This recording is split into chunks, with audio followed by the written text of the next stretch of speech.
भक्तों की आंखों में आंसू और दिलों में भक्ति लिए उत्तराखंड के रुद्रप्रयाग जिले में स्थित पवित्र केदारनाथ धाम के कपाट आज विधिवत रूप से शीतकाल के लिए बंद कर दिए गए हैं।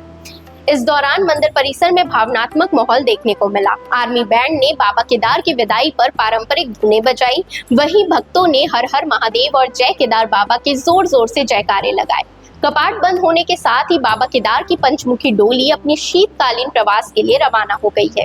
यह डोली 55 किलोमीटर की यात्रा 3 दिन में तय करेगी। आपको बता दूं, 23 अक्टूबर को बाबा को केदारनाथ धाम से रामपुर तक ले जाया जाएगा, फिर रात्रि विश्राम रामपुर में होगा। 24 अक्टूबर के दिन रामपुर से फाटा होते हुए गुप्त काशी के विश्वनाथ मंदिर तक यात्रा होगी और 25 अक्टूबर को गुप्त काशी से ऊखीमठ के ओमकारेश्वर मंदिर पहुंचेंगे, जहां बाबा अगले 6 महीने तक ओमकारेश्वर मंदिर में विराजमान रहेंगे। इसी दिन से श्रद्धालु ऊखीमठ में बाबा के शीतकालीन दर्शन कर सकेंगे।